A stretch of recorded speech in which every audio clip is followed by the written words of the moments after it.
Covid-19 et impact socio-économique sur les entreprises. Nous allons nous intéresser au secteur agroalimentaire en Afrique et au secteur énergétique dans le monde entier. Autre préoccupation dans cette édition, le cas du Togo, avec des propositions ou recommandations formulées par le CADERT pour une sortie rapide et soutenue. C'est à travers une interview que le CADERT a bien voulu nous accorder. C'était le titre. Madame, monsieur, bonsoir et bienvenue. Luc, bonsoir. Bonsoir Mathias. Eh bien, pour les détails, c'est parti. On ne le dira jamais assez, le Covid-19 ne cesse d'écrire des pages sombres de l'histoire de l'économie mondiale. À des degrés divers, les différents secteurs d'activité sont presque tous frappés. Ce soir, nous allons nous intéresser à l'agroalimentaire où plus de 20 millions d'emplois sont menacés en Afrique alors que beaucoup de pays en dépendent. Les précisions avec Abiri Nyassingou. Les restrictions de mobilité anti-Covid-19 peuvent affecter plus de 2 millions d'emplois dans le secteur alimentaire en Afrique de l'Ouest. C'est ce qui ressort du rapport de l'organisation Sahel and West Afrique Club Secretary and Organization for Economic and Development Cooperation, publié le 26 mai dernier. L'organisation s'est basée sur les données d'une étude qui évalue les employés dans ce secteur à plus de 81 millions, dont plus de 76 millions dans la CEDEAO. Au Nigeria seul, ce sont plus de 34 millions de personnes vivant du secteur agroalimentaire sur une population de plus de 203 millions d'habitants qui devraient redouter les effets négatifs des mesures de restriction de mobilité anti-Covid-19 sur leur économie. Au Togo, où il a été noté depuis la mise en œuvre de réformes et de politiques incitatives à l'entrepreneuriat agricole, un fort engouement des jeunes pour ce secteur. Ce sont donc plus de 2 millions d'emplois qui risquent d'être affectés, alerte l'organisation. Une situation quasi similaire chez son voisin de l'Est, le Bénin. En Côte d'Ivoire, où pas moins de 5 millions de personnes sur une population de plus de 25 millions vivent de l'agroalimentaire, les restrictions de mobilité anti-Covid-19 devraient avoir également un impact négatif plus ressenti. Au total, dans l'UEMOA, ce sont plus de 28 millions de personnes vivant de leur emploi dans le secteur d'activité le plus dominant dans la région qui pourraient craindre les incidences des restrictions de mobilité dues au Covid-19. Restons toujours avec les secteurs industriels pour vous parler d'électricité, où les prévisions annoncent une baisse drastique et historique en ce qui concerne les investissements, n'est-ce pas Luc? Au centre de tout développement socio-économique, le secteur énergétique, il connaîtra une baisse historique des investissements de 20%. Raison évoquée plus tôt, le Covid-19. C'est selon un rapport de l'Agence internationale de l'énergie renouvelable, AER. D'amples informations avec Sandra Aziagou. Selon un rapport publié par l'Agence internationale de l'énergie AIE, la pandémie de Covid-19 entraînera une chute historique de 20% des investissements énergétiques dans le monde. Ce sera la plus grande baisse des investissements énergétiques de l'histoire dans tous les secteurs du fossile au renouvelable. C'est ce qui ressort principalement du rapport. Selon le document, les investissements énergétiques en 2020 devraient diminuer de 20%, ce qui représente environ 400 milliards de dollars d'injection de fonds en moins par rapport à 2019. Une baisse d'autant plus marquante qu'au cours des 6 dernières années, la tendance a été à une hausse constante de 2% en moyenne par rapport à l'année antérieure. Selon l'Agence internationale de l'énergie, la baisse historique des investissements dans l'énergie est profondément inquiétante et ce pour plusieurs raisons. Cela induira des pertes d'emplois et d'opportunités économiques aujourd'hui ainsi qu'une baisse de la fourniture d'énergie dont le monde pourrait avoir besoin demain en cas de reprise économique. Le ralentissement des dépenses dans les technologies clés d'énergie propre risque également de porter atteinte à la transition énergétique si nécessaire à l'obtention de systèmes énergétiques plus résilients et plus durables. S'agissant par exemple des énergies renouvelables en 2020, elles connaîtront une baisse de 13% à cause du Covid-19 bien qu'elles soient plus résilientes que les énergies fossiles. Les énergies renouvelables partiront également de la pandémie du Covid-19. Selon l'AIE, la croissance annuelle des centrales d'énergie renouvelable connaîtra une baisse de 13% en cette année 2020. Elle chutera ainsi à 167 GSW en raison des conséquences de la pandémie du Covid-19 sur le dit secteur. Selon toujours ce même rapport, la croissance reprendra son cours en 2021 pour atteindre à nouveau le niveau de 2019. Cependant, elle sera moins importante que les 10% prévus avant la crise. En outre, le surplus de croissance prévu pour 2021 sera principalement causé par l'entrée en service de méga barrages hydroélectriques prévus en Chine à cette échéance. Et selon toujours ces prévisions, ce déficit d'investissement sera un handicap majeur à l'atteinte de certains objectifs du développement durable. Peut-on avoir des précisions? Oui, Mathias, dans la même veine, le Covid-19 sera un handicap majeur à l'atteinte de l'objectif numéro 7, l'accès universel à l'énergie en 2030 des ODD. C'est en substance ce qu'on peut retenir du rapport de l'Agence internationale de l'énergie dont nous parlions tantôt. Kwashigle et Sandra Eli Banyandao, nous éclaire.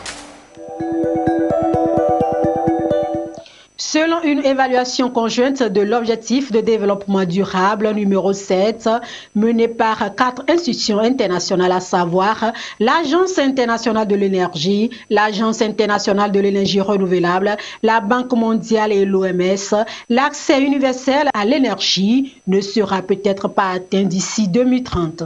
Ceci en dépit de l'accélération du processus d'accès à l'énergie au cours de ces dernières années au niveau des différents États.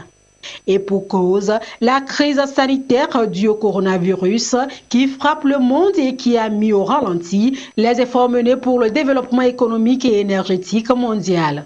Selon le rapport de cette évaluation, d'importants progrès ont été réalisés dans le domaine de l'accès à l'énergie durable avant le début de la crise due au Covid-19. Ceci avait pour résultat la diminution considérable à l'échelle mondiale des personnes n'ayant pas accès à l'électricité.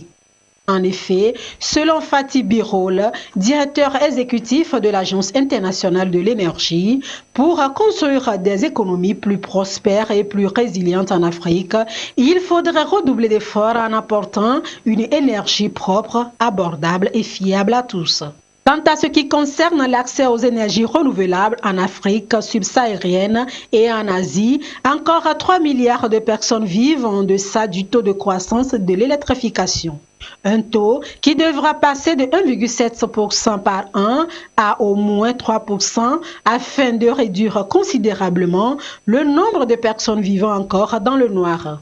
Comme solution, il faudra accroître le volume des investissements dans les énergies renouvelables au niveau des pays les moins développés. Ce volume a doublé en 2010 et est passé à plus de 21,7 milliards de dollars en 2017. Les pays les plus pauvres ne bénéficient que de 12% de ces fonds. Eh bien, nous poursuivons cette édition avec quelques échos de la dernière réunion visioconférence de l'Union économique et monétaire ouest-africaine UEMOA. C'était la semaine dernière, plus précisément jeudi dernier. En effet, le Covid-19 a entraîné, selon l'UEMOA, la baisse de 95% du trafic aérien. Selon la présidente de la commission, c'était jeudi dernier, je le disais tantôt, entre les ministres des Transports de l'Union. Selon la présidence de l'Union, la baisse de la quasi-totalité du trafic aérien a entraîné, avec elle, selon la réunion, la perte de revenus pour les travailleurs du secteur et des risques de faillite de certaines entreprises. La réunion qui a eu lieu en visioconférence devrait permettre d'évaluer l'impact de la pandémie du Covid-19 sur le secteur des transports, d'apprécier les mesures prises par les États membres pour contenir et examiner les besoins du secteur dans les perspectives d'une reprise des activités. Restons toujours avec l'économie pour vous parler cette fois-ci de l'économie mondiale qui est malade. Frappée à des degrés divers, chaque pays cherche des issues pour relancer son économie et le Togo ne fait pas exception, ou bien Luc? Effectivement, Mathias, le monde vit une situation difficile depuis l'apparition du Covid-19. L'environnement socio-économique est frappé plutôt de plein fouet. Les économies sont mises en branle. Pour mesurer l'ampleur de la situation au Togo, le Centre autonome d'études et de renforcement des capacités pour le développement au Togo, CADERT, a élaboré une note de politique d'analyse des impacts socio-économiques potentiels du Covid-19 et des mesures de riposte un mois après la détection du premier cas dans le pays. Le centre est passé aux recommandations après avoir dressé le tableau de la situation. Suivez plutôt. Elle a mis à genoux l'économie mondiale. La pandémie à Covid-19 a des conséquences néfastes sur l'environnement socio-économique. À des niveaux différents, tous les pays sont impactés. Ils essaient de sortir la tête de l'eau tout en saisissant toutes les opportunités économiques qu'offre la maladie. Quel effet cette dernière a sur la vie économique du Togo? Le CADERT, Centre autonome d'études et de renforcement des capacités pour le développement du Togo, a essayé de répondre à la question à travers une note de politique élaborée en avril dernier, soit pratiquement un mois après la détection du premier cas dans le pays. Les mesures d'urgence qui ont été mises en place ont une incidence sur la capacité productive de certains secteurs et donc en 2020, on devrait s'attendre à un certain recul de la capacité productive au niveau du Togo qui devrait se traduire par une chute du produit intérieur brut durant cette année 2020. Pour illustrer cela, si vous regardez les chiffres par exemple, vous allez voir qu'en 2019, le taux de croissance au niveau du Togo était de 5,3%. Cette croissance-là était essentiellement tirée par le secteur tertiaire qui contribue à près de 60% de la formation du PIB, suivi du secteur primaire qui contribue à hauteur de 23% et du secteur secondaire qui contribue à hauteur de 17%.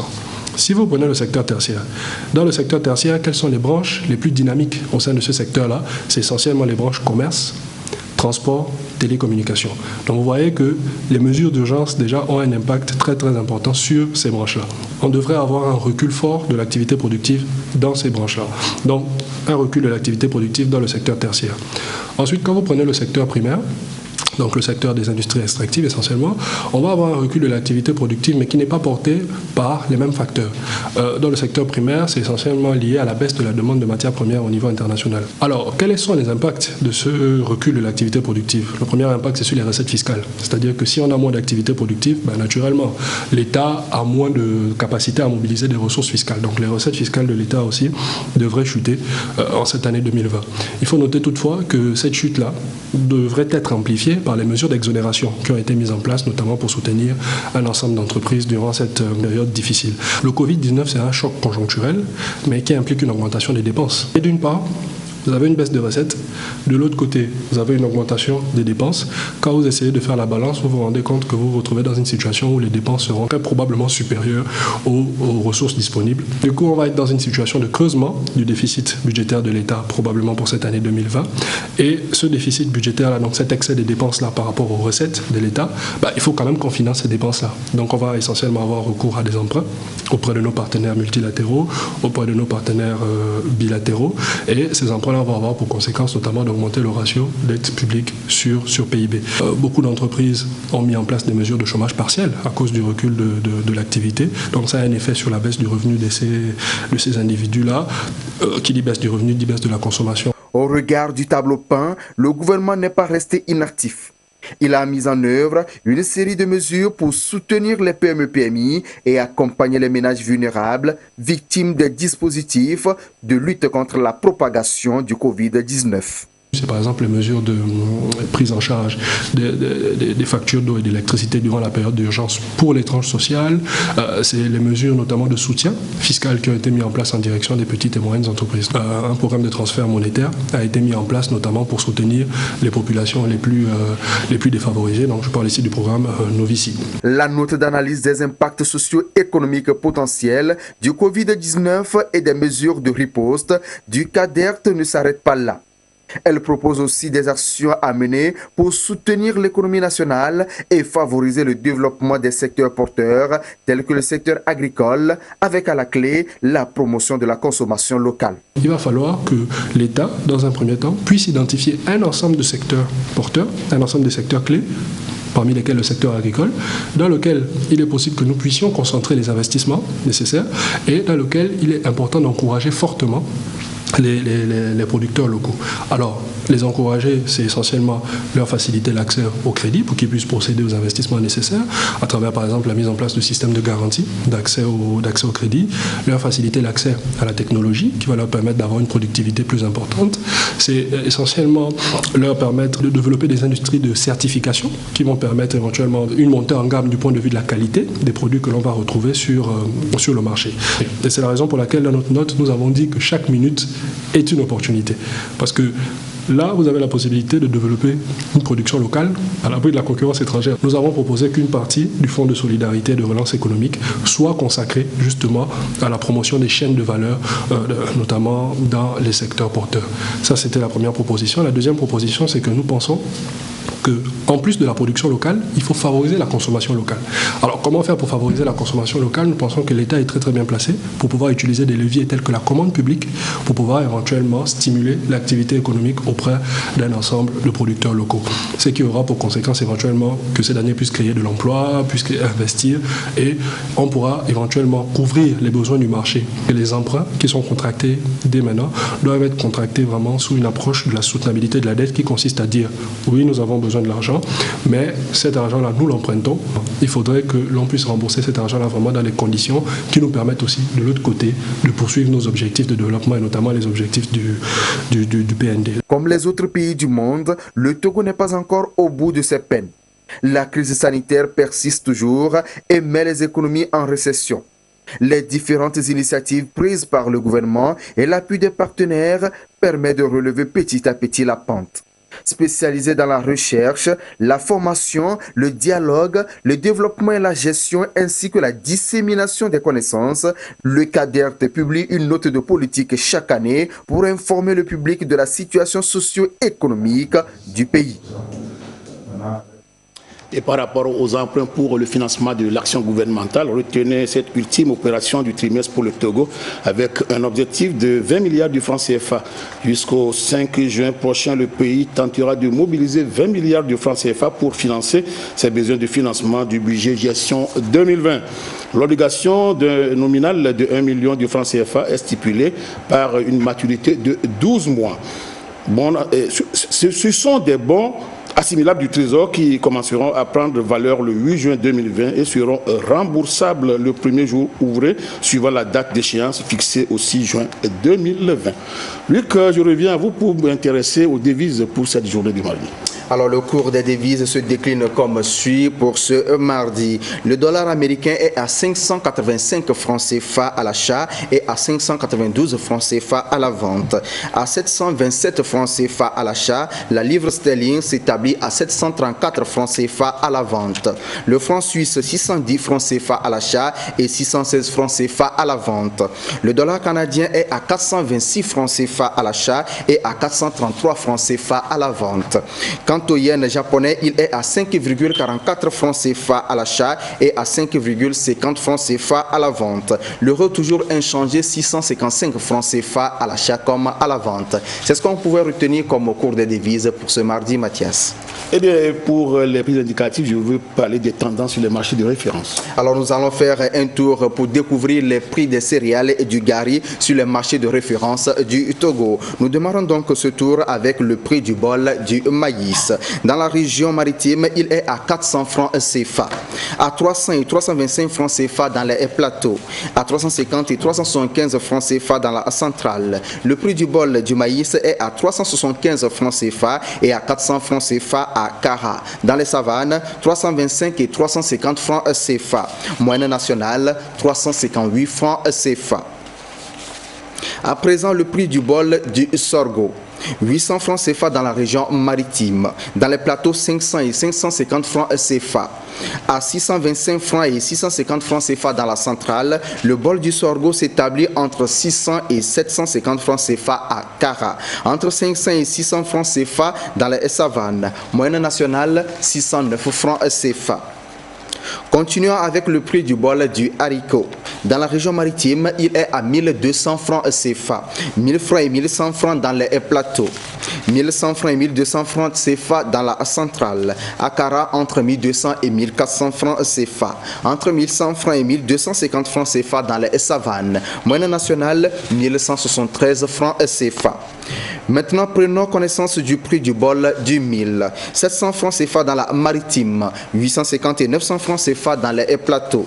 Dans la centrale, 650 francs CFA, 600 et 650 francs CFA à Kara, entre 550 et 650 francs CFA dans les savanes. Moyenne nationale, 667 francs CFA.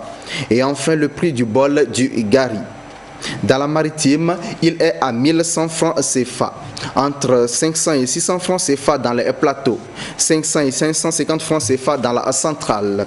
À Kara, il est entre 500 et 700 francs CFA, entre 600 et 700 francs CFA dans les savanes. Moyenne nationale, 644 francs CFA. Ainsi finit le tour sur les marchés de référence du Togo. Eh bien, Luc, merci pour toutes ces informations. C'est moi qui vous remercie. Oui, je reviens sur l'économie togolaise pour vous parler de la dette publique. Selon le ministère de l'économie et des finances, la dette publique du Togo serait relativement moins exposée au risque de taux de change. Cette résilience tient au fait de sa composition. En effet, l'encours de la dette publique togolaise est majoritairement libellé en francs CFA, 66,7%. Il faut aussi cependant noter que le portefeuille de la dette extérieure, environ 33% de la dette totale de l'administration centrale togolaise, est tout de même influencée par les fluctuations de certaines devises. Il s'agit notamment du dollar américain, 24,7%, de la dette extérieure, le yuan, 21,8%, et des droits de tirage spéciaux, 20,4%. Ce niveau d'exposition de la dette extérieure est cependant quelque peu pondéré par le fait qu'une fraction non négligeable, 19,4%, est également libellée en euros qui gardent pour l'heure une parité fixe avec le franc CFA. Eh bien, madame, monsieur, ce sera tout pour ce soir. Prochain rendez-vous mardi à 20h50. Nous ne pouvons que vous dire au revoir et merci. On se revoit la semaine prochaine.